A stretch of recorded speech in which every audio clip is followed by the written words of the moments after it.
السلام علیکم دوستو، میں آپ کو حضرت سلیمان علیہ السلام کی نایاب انگوٹھی اور حضرت سلیمان علیہ السلام نے جناتوں پہ، چرند پرند اور ہوا پہ اور انسانوں پہ کیسے حکمرانی کی۔ السلام علیکم دوستو، اگر آپ میرے چینل میں نئے ہیں تو میرے چینل کو لائک اور سبسکرائب کریں، بیل آئیکن کے بٹن کو دبائیں تاکہ میری ہر نئی آنے والی ویڈیو آپ تک بآسانی پہنچ سکے۔ حضرت سلیمان علیہ السلام ایک نبی تھے۔ حضرت سلیمان علیہ السلام داؤد علیہ السلام کے بیٹے تھے۔ حضرت سلیمان علیہ السلام کی حکومت دنیا کے ایک بڑے حصے پر تھی۔ آپ کم عمری میں ہی تخت نشین ہو گئے۔ اللہ نے آپ کو داؤد علیہ السلام کی طرح منصب نبوی سے نوازا اور ساتھ ہی وسیع ملک و سلطنت بھی عطا فرمائی۔ حضرت سلیمان علیہ السلام کی حکومت انسانوں کے ساتھ ساتھ جنات اور شیاطین، چرند و پرند اور ہر اقسام کے جانوروں پر تھی۔ آپ کو بہت سارے معجزے بھی عطا کیے گئے تھے۔ آپ ہوا پر قابو رکھتے تھے،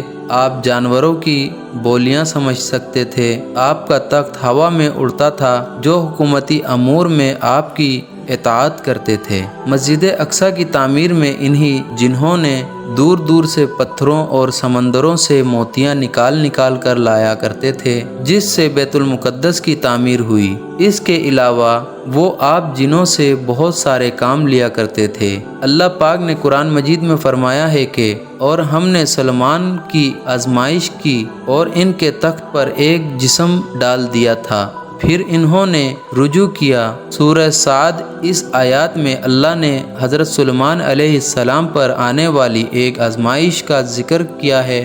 علامہ و مفسرین نے اس آیات کی مختلف تفسیر اور وضاحت کی ہے۔ سلیمان علیہ السلام کی ایک غفلت کے نتیجے میں آپ کے تخت اور اللہ نے شیطان کو مسلط کر دیا تھا اور کچھ عرصے کے لیے آپ سے حکومت چھین لی گئی تھی۔ واقعہ یوں ہے کہ ایک دفعہ حضرت سلیمان علیہ السلام نے کسی ایک شہر سیدون پر حملہ کر دیا، کیونکہ وہاں کے بادشاہ کے فتنوں کے متعلق آپ کو خبر پہنچی۔ اس جنگ میں حضرت سلیمان علیہ السلام کے لشکر فتح یاب ہوئے اور اس بادشاہ کو قتل کر دیا گیا۔ مال و غنیمت کے ساتھ بادشاہ کی بیٹی بھی سلیمان علیہ السلام کے سامنے پیش کی گئی، جو مسلمان ہو گئی، لہٰذا آپ نے اس سے نکاح کر لیا۔ نکاح کے کئی عرصوں بعد وہ اپنے باپ کو نہ بلا سکی اور وہ اس کی یاد میں بہت غمگین رہا کرتی تھی۔ سلیمان علیہ السلام کی حکم سے جنات نے اس کے باپ کے شکل کا ایک بت بنا دیا،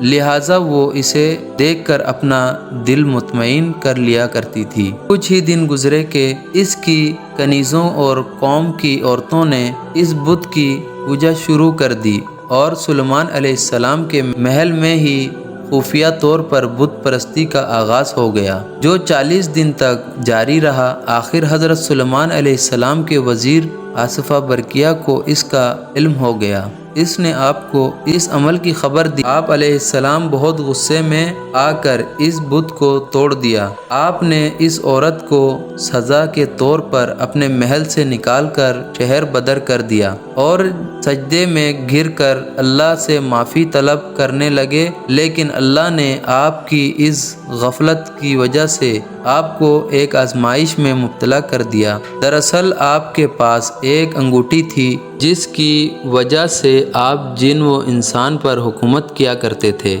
روایات کے مطابق وہ انگوٹھی چاندی کی تھی، اس کا نگینہ آسمان سے آیا تھا، جس میں یاقوت چڑھا ہوا تھا۔ اس انگوٹھی پر اس میں عزم کندہ تھا اور ایک حدیث کے مطابق اس انگوٹھی پر محمد صلی اللہ علیہ وسلم اسم مبارک بھی لکھا تھا۔ آپ کی نبوت اور حکمت کی علامت تھی، جس طرح موسیٰ علیہ السلام کا عصا مبارک تھا۔ اس انگوٹھی کے ذریعے آپ امور حکومت بہت ہی اچھے سے چلاتے تھے۔ اسے آپ کبھی خود سے الگ نہیں کرتے تھے۔ جب آپ قضائے حاجت کے لیے جاتے تھے تب ہی اس کو اتارتے اور اسے اپنے سب سے کنیز امینہ کے سپرد کر دیتے تھے۔ ایک دن جب آپ قضائے حاجت کے لیے جا رہے تھے تو اس انگوٹھی کو امینہ کے حوالے کر دیا۔ کچھ دیر بعد ایک شیطان جس کا نام سخر تھا آپ کی اس شکل میں امینہ کے پاس آیا اور وہ انگوٹھی لے لی۔